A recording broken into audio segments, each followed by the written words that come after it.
안녕하세요. 오천수입니다.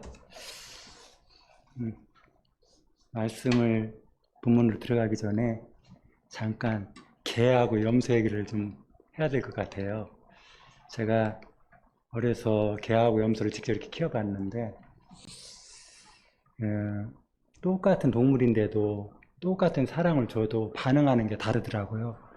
개 같은 경우는 막 이쁘다고 만져주고 하면 다들 아시겠지만 꼬리치고 가까이 하고, 이제 저 같은 경우는 어렸을 때 초등학교 다닐 때 자다가도 이렇게 개집에 가서 이렇게 만지면은 걔가 그런 것 같아요. 이렇게 저녁에 주무시할 때 이렇게 주인님 오셔서 나를 만져준다고 걔가 막 꼬리를 흔들고 그런 모습을 봅니다. 그리고 이제 평소에도 이렇게 만져주고 하고 하면은 그렇게 반응을 보이고, 심지어는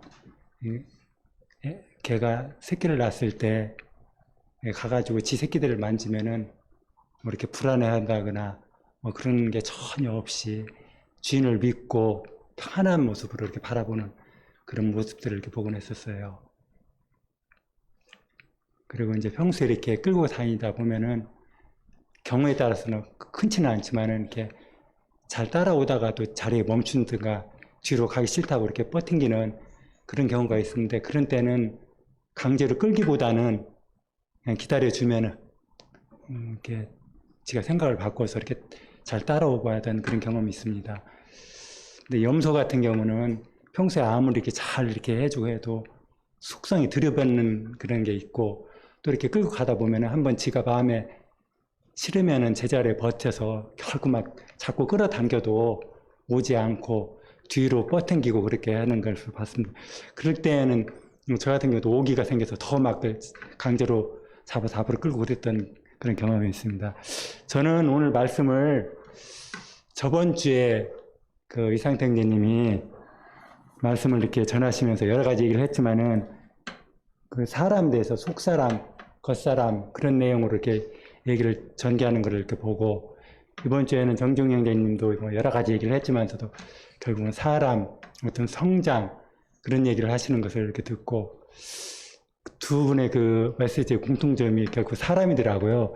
그래서 사람에 대해서 한번 얘기를 한번 나눠보자 그런 마음으로, 부족하지만 성경에 있는 말씀을 이제 근거로 한번 전해보겠습니다.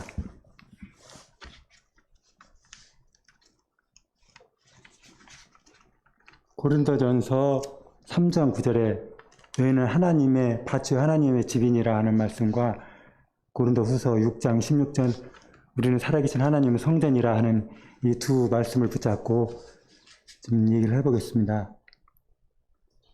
성경에서 보면 우리가 그냥 무턱대고 뭐 연대기로 읽고 뭐 이렇게 찍고 하지만 성경을 자세히 보면은 구약의 어떤 그 믿음의 조상들인 아브라함, 이삭, 야곱, 요셉 그들을 이렇게 얘기가 쭉 전개되는데, 처음에는 왜 이 사람들 얘기를 이렇게 쭉 했을까 그 의도를 몰랐어요.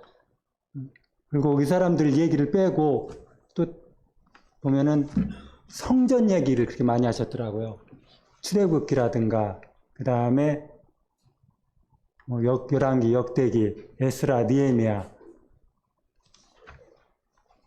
그래서 이 성전 얘기와 믿음의 조상들의 얘기를 빼면은 성경에서 엄청난 분량이 빠지는 것을 이렇게 보게 됐어요. 이걸 보면서 저는 그런 생각을 했습니다. 성경에서 하나님이 이 사람들의 얘기를 통해서 또 성전을 통해서 우리에게 이렇게 해 주실 말씀이 있으시니까 중요하니까 이 부분들을 많이 이렇게 얘기를 했구나 하는 그런 마음을 가졌게 됐습니다.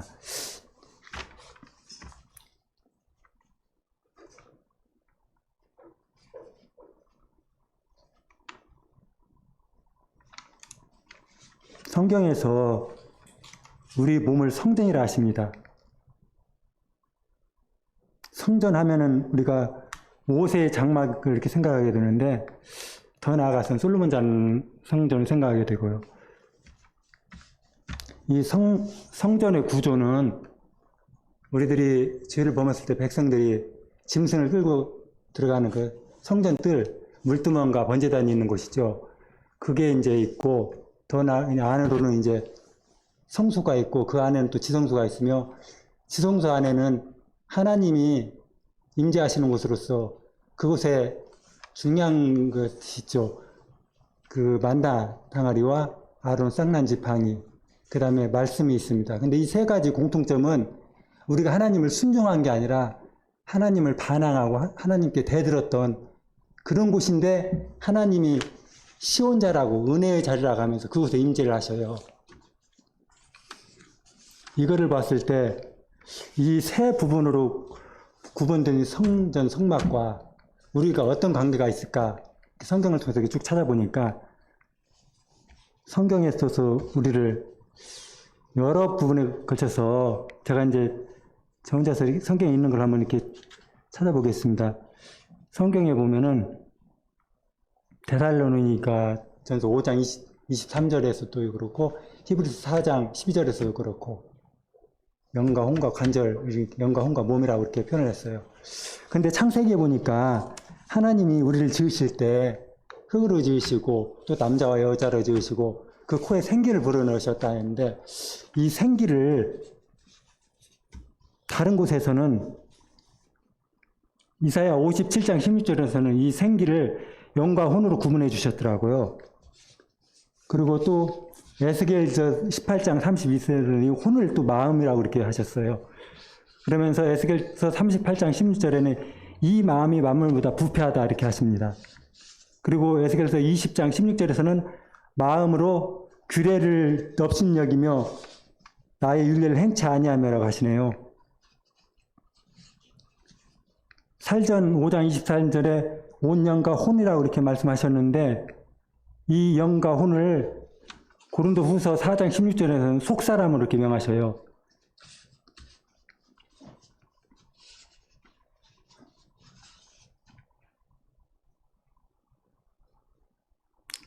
그래서 우리가 속사람, 이 속사람을 또 언급을 할 때 로마서 1장 이하에 보면은 거기에 참 안 좋은 속성들이 많이 나옵니다. 일일이 열거하기는 좀 그렇고 나중에 집에 가서 한번 찾아보세요. 시기, 탐욕, 말할 수 없어요. 그러니까 사람 속에서 나올 수 있는 그런 모든 것이 세트로 이렇게 언급됐더라고요. 그래서 이거를 보면서 저는 믿음의 조상들이 그렇게 많은 고난을 받고 했던 그 이유가 하나님이 보시기에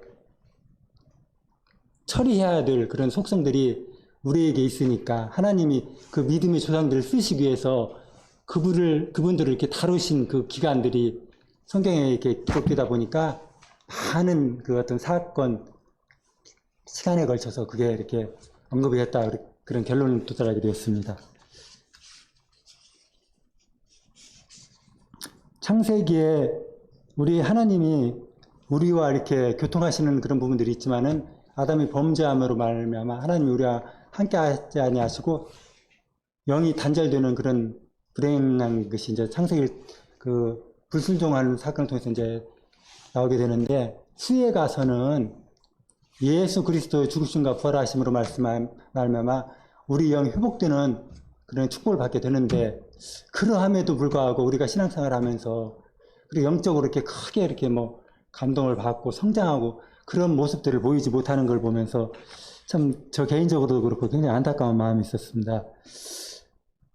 우리가 성경에 사복음서를 지나서 로마서를 시작으로 해서 유다서까지를 이렇게 서신시라고 하는데 그 부분들을 이렇게 자세히 보면은 예수 그리스도가 하나님이 교회가 어떤 것인지 어떤 교리적인 것을 이렇게 언급하고 일부 다른 부분에 가서는 꼭 우리가 어떻게 행해야 된다는 우리가 행할 수 있는 그런 부분들을 이렇게 언급을 해 주셔요.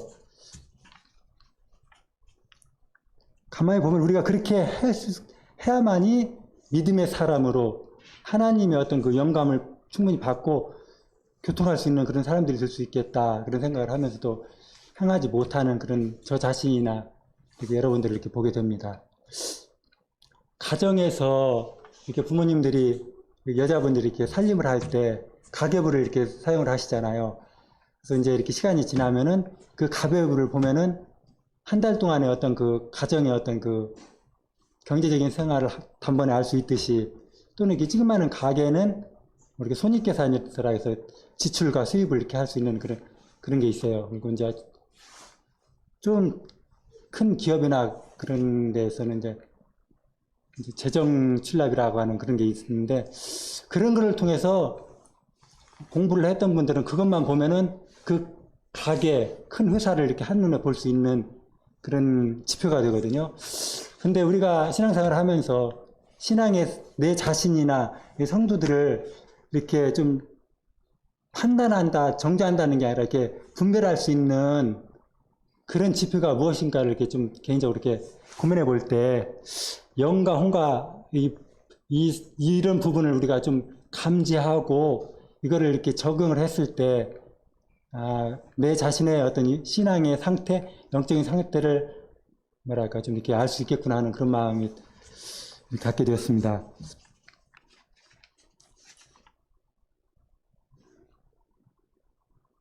모세 이렇게 성막이나 솔로몬 성전을 짓는 것을 보면은 하나님이 구체적으로 어떻게 지어라는 그 설계도를 얘기해 주시고 재료를 다 이렇게 얘기해 주셔요.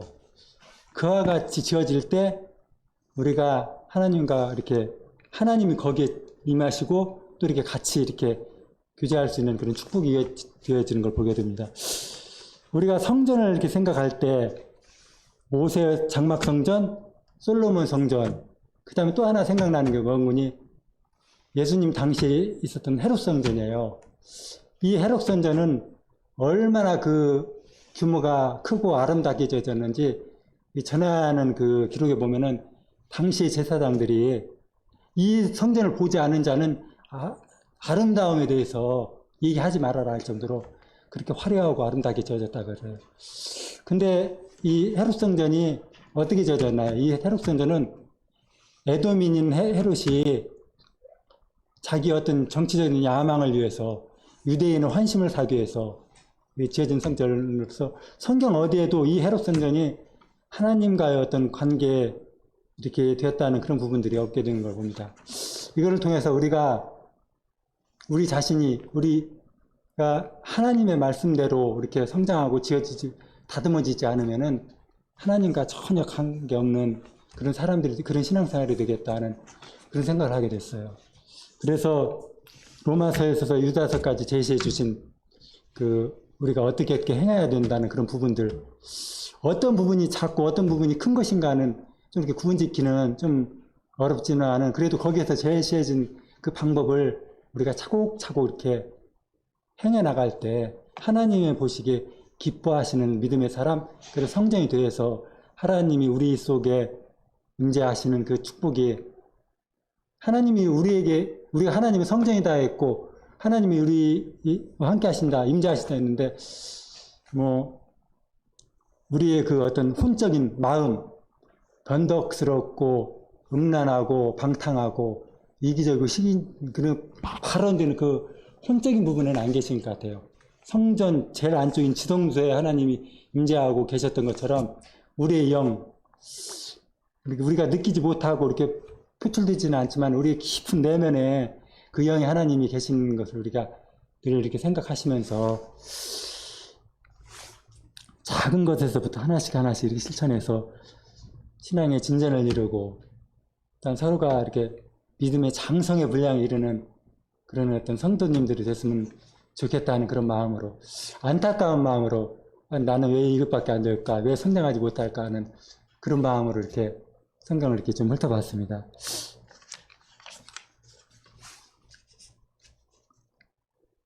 성경을 이렇게 보다 보니까 요한복음 5장 39절에 이 성경이 곧 나에 대해서 이렇게 증언하였다라고 하면서 결국은 예수 그리스도이다라는, 성경의 주제가 예수 그리스도고 그 맥이 예수 그리스도이다라는 것을 이렇게 얘기를 해주시는데, 우리들이 성경을 볼 때 그냥 지식적으로 성경은 예수님 얘기야 그러면서 서로 얘기하고 그렇게 하는데, 조금 전에 얘기했던 것처럼 성경 중심으로 이렇게 성경을 또 이렇게 보는 그런 안목이 있었으면 좀 좋겠습니다.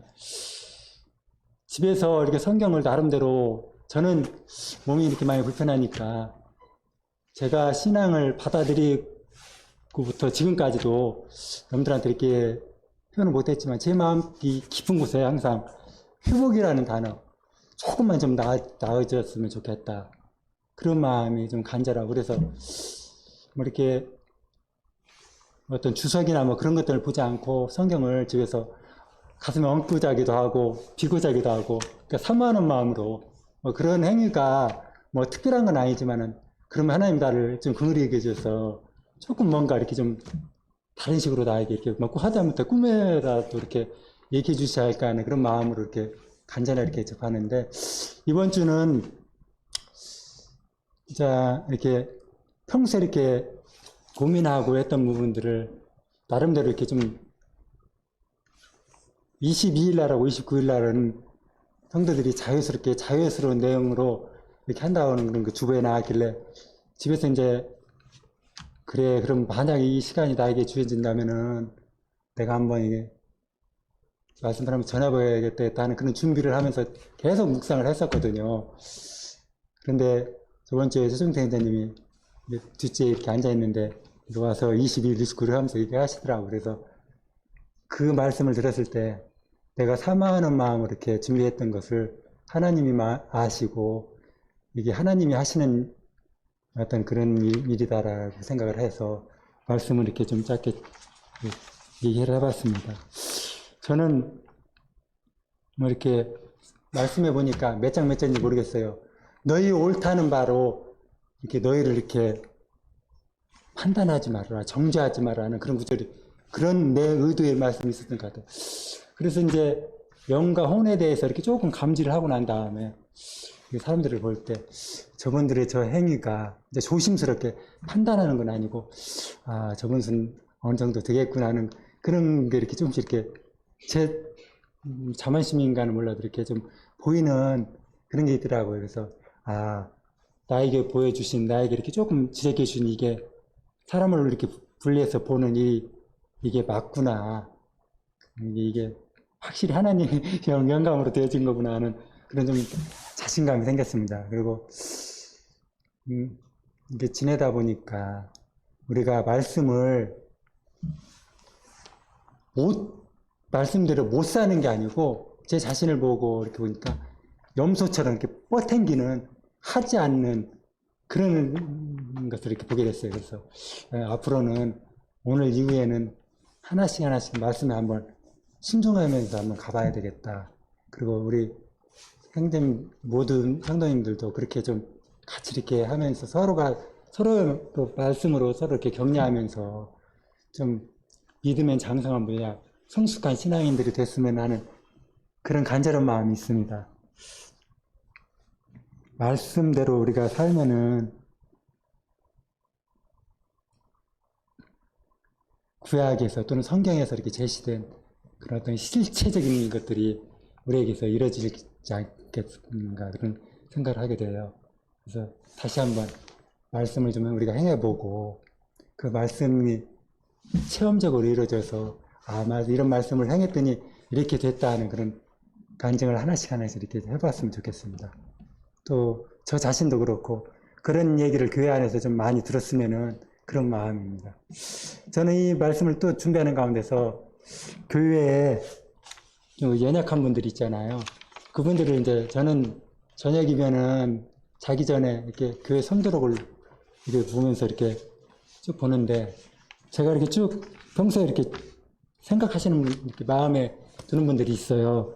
그래서 그분들을 하나님 앞에 하나님 긍휼히 여기십사 하는 그런 마음으로 단에 나왔으니까 한번 제가 그분들 이름을 불러보겠습니다. 호칭은 생략하고 이석기, 송찬호, 양현주, 정재진, 신희철, 김윤수, 그다음 한유비, 이거는 남자분들이고, 여자분들에는 특히 오창원 형제 모침 되시는 신경수, 이분은 지금 요양원에 있는 걸로 알고 있어요.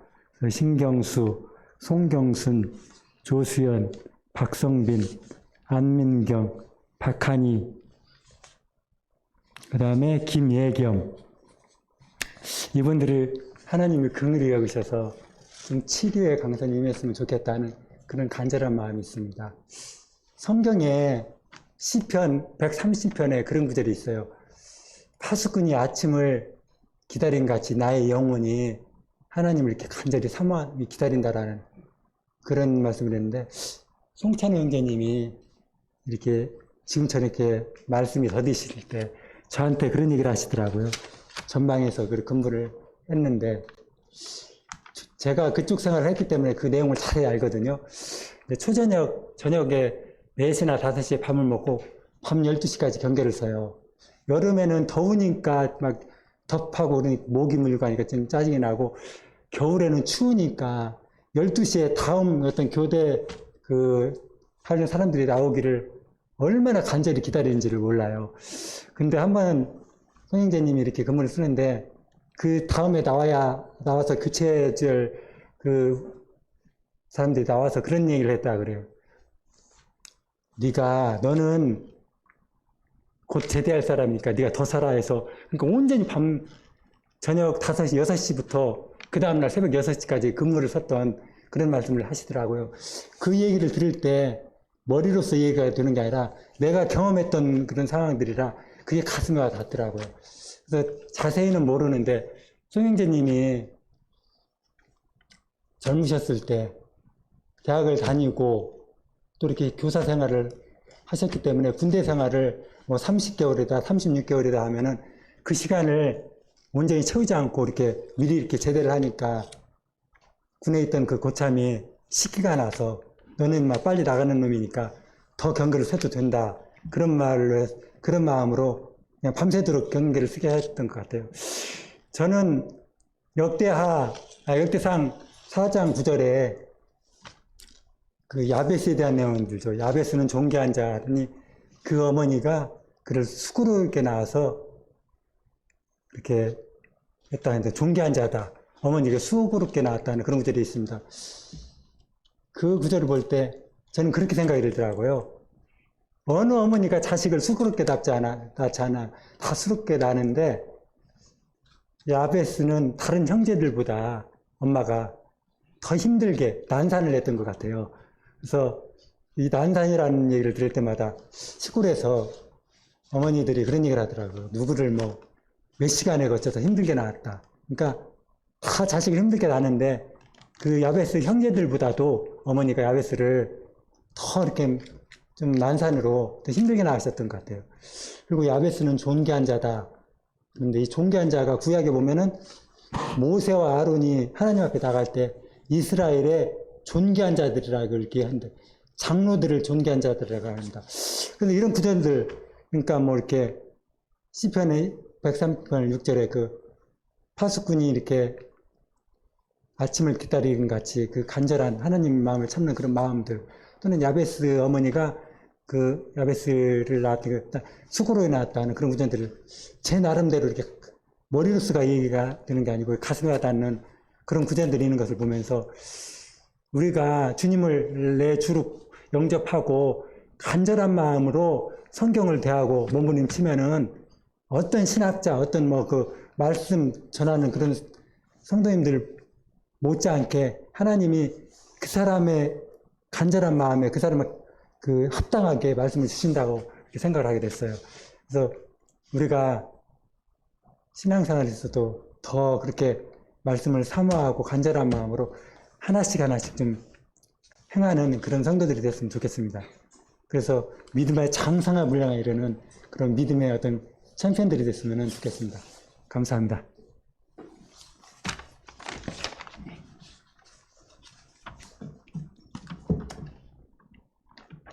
결론을 얘기 못했네요. 아까 염소 얘기를 했죠. 끌려가는 그런 사람의 성도들이 드렸으면 좋겠습니다. 좋은 말로 할 때 두드러 맞고 끌려가지 마시고 순종하고 성장하면서 하나님이 기뻐하시는 그런 신앙의 사람들로 성장했으면 좋겠습니다. 감사합니다.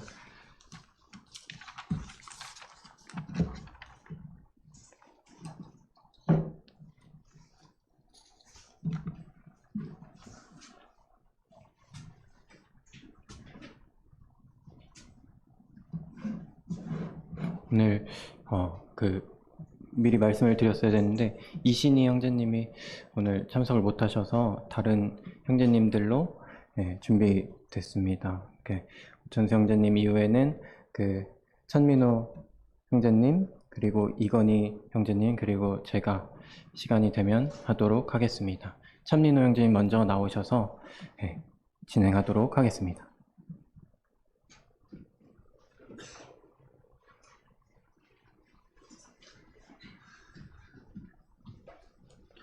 안녕하십니까. 네, 조민호 형제입니다. 끌려 나왔습니다. 염소 마냥 끌려 나왔고요. 어제 이제 급하게 연락을 좀 받아가지고 조금 생각을 하다가 거절할 명분이 없어가지고 이렇게 나왔습니다. 어제 그제 좀 간만에 집에서 좀 쉬었습니다. 그래서 오늘 아침에 출근을 좀 했는데 정신이 없더라고요. 그래서 오늘 좀 잘 할 수 있을까 이런 고민을 하면서 그래도 여러 가지 생각했던 것들을 같이 나누면 좋겠다 싶어가지고 앞에 나왔습니다. 먼저 최근에 사도행전 26장을 좀 했었습니다. 그때를 기억하면서 좀 사과를 드려야겠다, 좀 이런 생각을 했습니다. 그때 몸이 조금 많이 안 좋았어가지고 좀 듣기 좀 힘드셨겠다. 약간 코도 많이 훌쩍거리고 목소리도 좀 안 좋았어가지고 그때 좀 죄송하다는 말씀 좀 드리고, 그때 독감을 좀 걸렸었습니다. 그래서 그날 병원을 한 2번 정도 다녀왔었는데 다행히 말씀을 전할 때쯤 호전돼가지고 그래도 감사하게 말씀을 전할 수 있었던 것 같습니다. 일단은 어제 연락을 주시면서 말할 어떤 포인트들을 주셔가지고 같이 한번 좀 나누면 좋겠는데, 먼저 아이가 태어나면서 조금 주신 생각들인데, 이거는 좀 구역 집회 때도 조금 나눴던 내용인데요.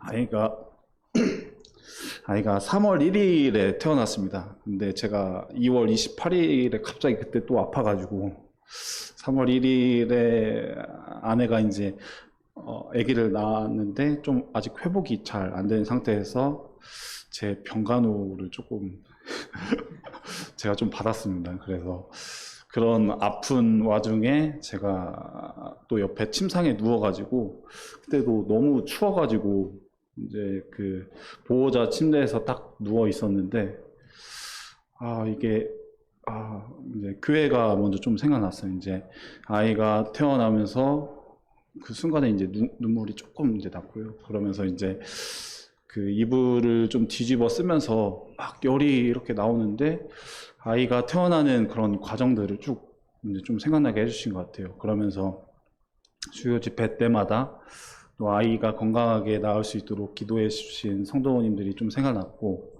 또 그러니까 볼 때마다 아이가 건강하게 낳기를 응원해 주신 이제 여러 성도님들이 좀 생각났습니다. 그러면서 아이가 태어나기 전에 이제 아이가 태어나는 그런 관련 영상들을 좀 보면서 아이가 태어나는 건 진짜 뭐 설명이 안 되는 그냥 놀라운 일이다. 그러니까 진짜 하나님께서 하시는 거구나 이런 생각이 들면서 정말 이제 먼저 성도님들한테 좀 감사한 마음이, 그 이불을 뒤집어 쓰고 이제 코를 흘리면서 그런 감사한 마음이 있었고, 그러면서 좀 주신 생각이 요한복음 3장에 그 니고데모한테 그런 말씀을 주님께서 하십니다. 잠시만요. 요한복음 3장에 이제 거듭나야 한다. 우리가 물론 육으로 또 나지만 우리의 영혼은 또 다시 태어나야 하는 그런 운명입니다. 그래서 교회 안에서 또는 뭐 저희가 만나는 세상 사람들은 분명 또 태어나야 됩니다. 다시 거듭나야 하는 그런 상황입니다. 그러면서 이 거듭나는, 사람이 다시 태어나는 일에 좀 중요성을 알게 해주신 그런 시간이었습니다. 분명 이제 성도님들께서도 아이가 태어나는 그런 순간에서 많은 기도와 응원을 해주셨듯이 저의 어떤 은혜를 받고 제가 일단은 거듭난 입장에서 제가 해야 될 도리, 다시 영혼들이 하나님 앞에 돌아오고 다시 태어나는 일에 제가 받은 것처럼 함께 하는 것이 좀 마땅하다, 이런 생각을 또 주신 것 같아요. 그래서 그때 또 감사함의 눈물을 조금 이제 흘렸었고, 그러면서 그 주신 마음대로 온전하게 정직하게 이제 살지는 좀 못했던 것 같고, 근데 직장 안에서 보여주신 사람이 좀 있었습니다. 그래서 계속 약속도 잡고 저의 어떤 사는 제가 믿는 바에 대해서 얘기도 하고 계속 접촉을 시도를 했었는데, 최근에 또 상황이 또 여의치 않게 된 것 같아요. 그러니까 본인 개인사가 또 생긴 것 같고, 결혼도 해야 되고 이런 상황이 있어서 아쉽게 지금, 그러니까 제가 생각한 바대로는 되지 않아서 조금 아쉬운 바가 있지만, 또 교회 안에서도 이번 주 지난 일요일에 또 형제님께서 말씀해주신 말씀에 좀 저도 함께하지 못해서 좀 죄송한 마음도 있고 또 감사한 마음도 있는 것 같습니다. 그래서 한편에 조금 좀 멀리한 그런 저의 마음이 없지 않아 있었던 것 같고, 그래서 교회 안에 참 여기 교회로까지 오는 것도 좀 진짜 기적, 그러니까 대단한 일인 것 같습니다. 교회와 관련 없이 살다가 이 교회 좀 바쁜 현대 사회에서 교회 시간 내서 오는 것 자체가 정말 감사한 일이고, 그래서 저도 상황 주어지는 대로 최대한 어떤 관심과 어떤 그런 마음을 표해 보려고는 하는데, 그 마음대로 잘 살지는 못하고 있는 것 같지만, 최대한 그 마음을 또 주신 바대로 또 유념하면서 좀 기억하면서 또 지내볼 또 생각입니다. 또 최근에 요한복음 또 저희가 읽고 있는데, 요한복음 8장에 음행 중에 잡혀온 여인이 또 계속 마음에 남았습니다. 그래서 요한복음 8장 말씀 관련해서 간단하게 설명을 드리면, 예수님을 책잡고 싶어하는 그런 서기관들과 바리새인들이 음행하던 그런 여인들을 예수님 앞에 데려옵니다. 그러면서 이러한 자를 율법에는 돌로 치라 하는데 어떻게 하시겠느냐. 그러니까 예수님을 또 시험하죠. 예수님은 이러한 사람들에 대해서 너희 중에 죄 없는 자가 먼저 돌로 치라 라고 말씀하셨고, 그의 이제 양심의 가책을 느낀 이제 사람들이 이제 하나둘씩 떠나가고, 결국엔 예수님과 그 음행 중에 잡힌 여인만 이제 남게 되는 상황인데, 여자여, 너를 고발하던 그들이 어디 있느냐? 너를 정죄한 자가 없느냐? 대답하되 주여 없나이다. 예수께서 이르시되 나도 너를 정죄하지 아니하노니 가서 다시는 죄를 범하지 말라 하시니라.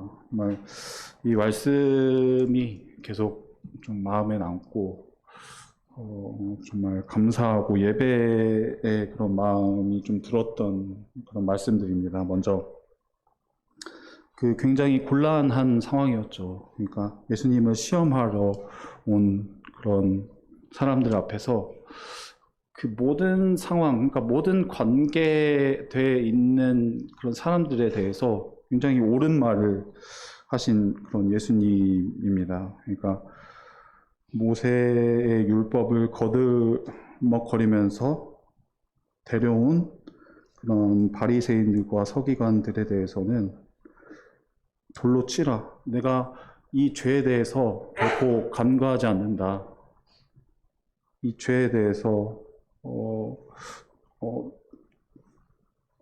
책망하시는, 어찌됐든 그 모세의 율법을 부정하시지도 않으시고, 또 예수님 자체의 그런 거룩하심을 또 드러내시면서 그 책잡고자 하는 서기관들과 바리새인들의 그 자리 또한 할 말을 또 없게 만드는 그런 지혜로운 그런 예수님의 모습에 되게 감동이 있었습니다. 그러면서 이 시대의 그런 롱화법을 따라야 했던 사형권이 로마에 있었던 그런 그 정치적인 상황도 결국에는 예수님께서는 지키신 그런 상황이거든요. 그 지혜로우신 한마디에 모든 상황이 정리되는 그 모습에 되게 그런 예배하는 그런 마음이 진짜 대단하시다. 뭐 이런 마음이 처음엔 첫 번째로 있었고, 그다음에 두 번째로 그 여자와 독대해 있는 그런 상황에서 사실 예수님은 그 여인에 대해서 정죄하셔도 되는 그런 분이십니다. 그럼에도 나도 너를 정죄하지 아니하노니 이런 말씀을 해주시는 게 정말 감동이 됐습니다.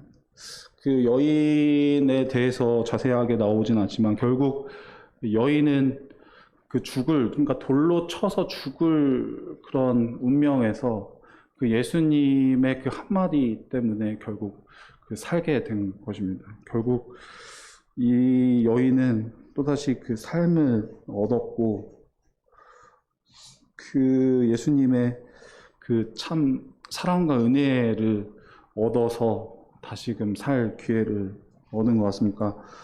저도 하나님의 은혜를 받아서 참 사는 와중에 저의 그런 모습과 그런 아쉬운 그 안타까운 끊임없이 넘어지는 그런 모습에 스스로를 정죄하고 스스로 낭망하는 그런 모습이지만 그 예수님도 결국엔 정죄하지 않으신 그런 사실에 되게 감사가 됐던 말씀이었습니다.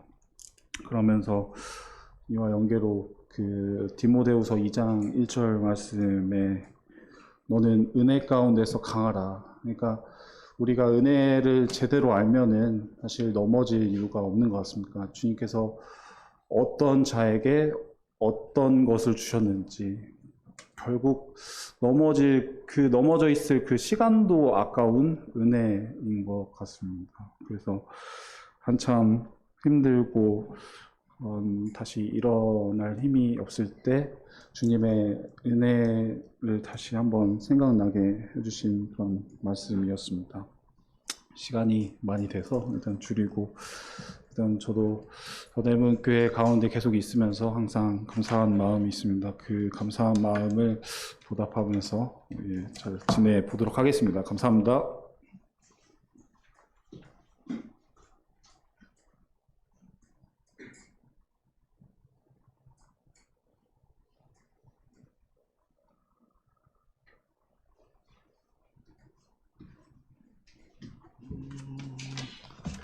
예, 성도님들 안녕하십니까.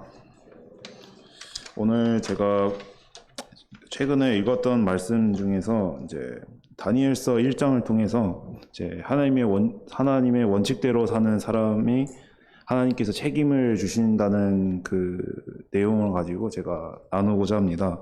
사실 이제 저도 어제 갑자기 말씀을 전해라는 문자를 받고 사실 뭐 거절할 생각보다는 그냥 이따 알겠습니다 하고 무슨 말씀을 준비할까 하다가 제가 최근에 제가 읽고 있는 책을 보고 되게 좀 감명을 입어서 이제 그래서 그 오늘 제가 처음에 화두 말했던 그 원칙대로 사는 사람의 하나님께서 책임을 주신다는 말씀을 좀 나누려고 하는데, 우선 제가 최근에 읽고 있는 책이 위대한 치킨의 탄생이라는 책인데, 사실 이제 치킨이란 탄생 내용은 아니고 이제 미국의 유명한 그 5대 그러니까 맥도날드와 더불어 이제 유명한 프랜차이즈 중 하나인 그 칙펠레라는 그런 회사가 있는데, 그 회사가 어떻게 성장을 했는지에 대해서 그냥 궁금해가지고 제가 그냥 이 책을 사서 읽고 있는데, 네, 제가 읽다가 이게 좀 되게 뜻밖의 좀 내용들을 만나서 좀 잠깐 소개를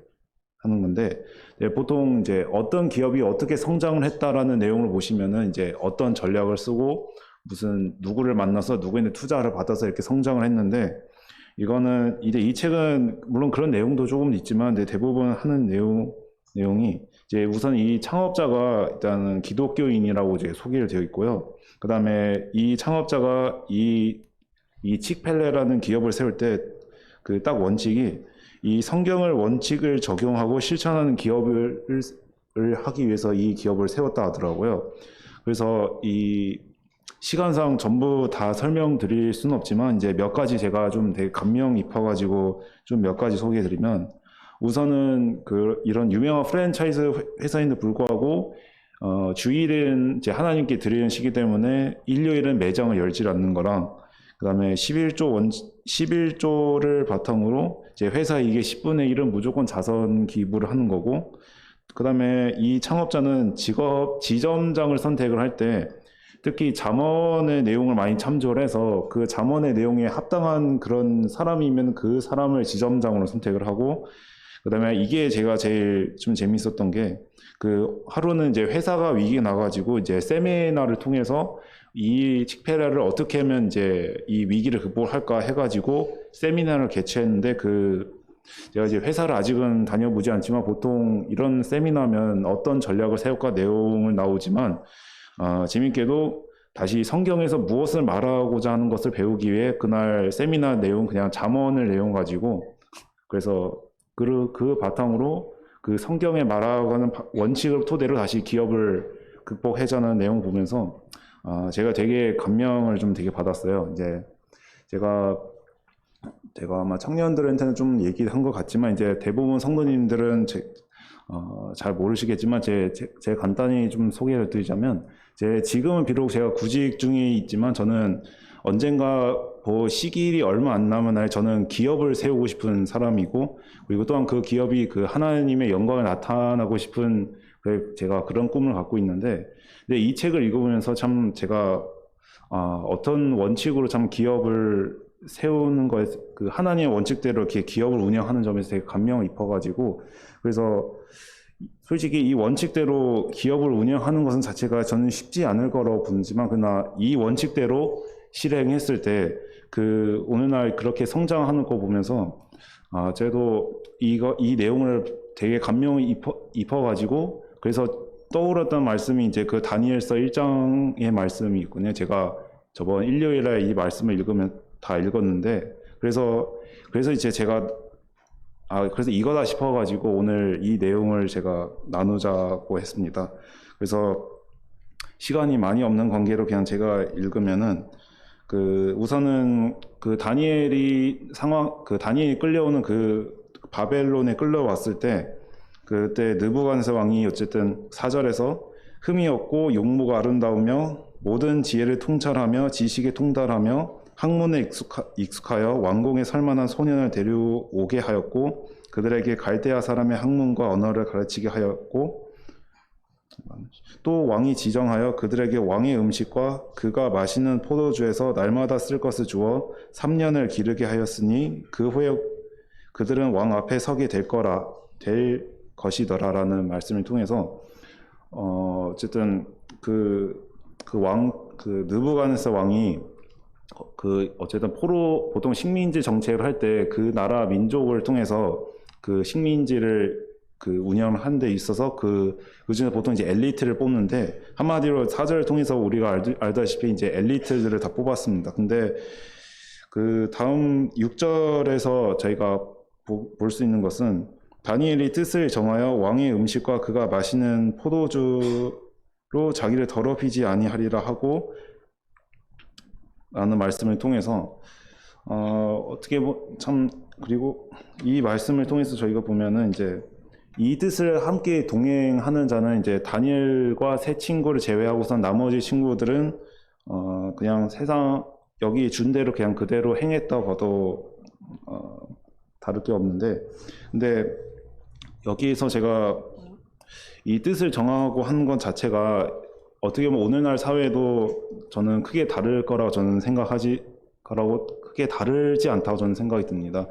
우리가 원칙대로 여기 원칙대로면 뭐 굳이 말씀 안 드려도 알겠지만, 솔직히 저희가 이 하나님을 모르고 살면 솔직히 이 세상 살기가 저는 그렇게 어렵지 않을 거라 저는 생각 드는 중 사람이거든요. 왜냐하면 굳이 일요일에 쉴 수 있는데 굳이 여기 와서 말씀을 굳이 들어도 좋겠지만 듣는다고 해서 돈이 덜어 벌어지는 것도 아닐 뿐이지만, 그러나 제가 여기에서 그 감사한 것, 제가 느낀 것은 우리가 이제 어쨌든 이 원칙대로 샀을 때 그에 대한 부득이한 이제 불이익을 받을 수가 있지만, 그러나 이제 제가 여기서 든 생각, 여기서 말씀을 읽었을 때 이 원칙대로 살았을 때 이 다니엘의 인생을 책임지는 것처럼 사실 보이지만, 사실 이 하나님의 원칙대로 살았을 때 그 하나님께서 그 다니엘의 인생을 책임지신다는 것을 제가 이 말씀을 통해서 좀 많이 좀 느꼈습니다. 이제 그래서 이제 자기가 채식을 하기 위해서 이제 환관장들한테 은혜를 구할 때, 이제 9절에서는 그냥 다니엘이 환관장에게 궁예를 어겼다 해도 뭐 써도 무방할 텐데, 이제 9절의 말씀에서는 하나님이 다니엘로 하여금 환관장의 은혜와 궁예를 얻게 하신지라 라는 말씀을 보면서 우리가 이 하나님이 하시는 그 말씀 원칙대로 수시 사는 게 그게 쉽지 않다는 걸 저도 느끼지만, 때로는 제 스스로 보면서도 좀 많이 반성이 돼요. 왜냐하면 전체를 지킬 수 없으니 일부를 타협하든가라는 것도 있지만, 그러나 그 인생을 주관하신 분이 그 하나님이란 것은 제 변치 않기 때문에, 그래서 그 말씀을 지켰을 때 그 하나님께서 반드시 그 인생에 새기시던 것을 란 걸 보면서 하나님의 말씀을 지키는 것의 중요성을 좀 많이 좀 보게 됐습니다. 그래서 그와 반대로 이제 하나님께서 말씀을 하셨지만, 이제 반대로 이제 자기의 뜻대 약간 타협한 거로 본 예시를 생각을 해봤을 때, 이제 아브람과 사울을 봤는데, 이제 아브람은 분명히 하나님께서 이제 사라를 통해서 태를 낳으실 거라고 약속을 했지만, 이제 누구였더라? 어쨌든 하갈을 통해서 그렇게 이스마엘을 얻었고, 그래서 오늘날 지금도 이제 이스라엘 팔레스타인 역사가 사실상 거기서부터 이제 시작해도 저는 무방하다고 저는 보는데, 그리고 또 이제 사울 같은 경우에는 이제 제사 같은 경우에는 반드시 제사장만 드릴 그러니까 사무엘이 들어야 되는데, 이제 사람이 다 떠나간다를 보고 그냥 자기가 드린 결과로 이제 버림을 받았던 그런 예시를 보면서, 어쨌든 하나님의 말씀을 지키는 것이 얼마나 그래서 중요시 여긴가를 다시 한번 제가 보게 됐습니다. 그래서 이제 그 시험을 통과하신 것도 하나님의 능력이라고 보고, 그래서 하나님의 원칙을 따른 새 친구들이 따랐을 때, 결국에 하나님께서는 새 친구들한테 모든 서적, 이제 17절에서 20절을 통해서 21절까지 읽으면서 저희가 알 수 있다시피 네 소년에게 모든 학문을 주시고 모든 서적을 깨닫게 하시고 지혜를 주셨으니, 다니엘은 또 모든 환상과 꿈을 깨달아 알더라. 왕이 말한 대로 그들을 불러 드릴 기한이 찼으므로 환관장이 그들을 느부갓네살 앞으로 데리고 가니, 왕이 그들을 말하여 보매 무리 중에 다니엘과 하나냐와 미사엘과 아사랴와 같은 자가 없으므로 그들을 왕 앞에 서게 하고, 왕이 그들에게 모든 일을 묻는 중에 그 지혜와 총명이 온 나라 박수와 술객보다 10배나 나은 줄을 아니라. 다니엘은 고레스 왕 원년까지 있으니라. 자, 이걸 통해서 어찌 보면 저희가 이 원칙대로 사는 삶이 참 어렵지만, 그러나 결국에 다른 친구들은 결국에는 다 떨어지고 이 네 사람만이 결국 느부갓네살 왕의 최종 택한 것을 보면서 우리가 당장 이 원칙대로 사는 것이 참 어려운 건 알지만, 그러나 제 삶의 인생은 제 스스로가 책임이 있는 것이, 책임지면서 할 수 있지만 사실 책임을 질 수는 없다고 저는 생각 들고요. 오직 제 삶의 저희 그리스도인의 삶에 책임진 분은 하나님이기 때문에 우리가 그 말씀을 지키는 것이 난 것은 그 하나님께서 저희 반드시 저희 책임지신다는 말을 제가 기억하며 그래서 그 말씀을 더욱더 소중히 여기고 그것을 따라 살아야겠다는 그런 깨달음을 이 내용이 좀 더 와닿았던 것 같습니다. 그래서 마지막으로 이제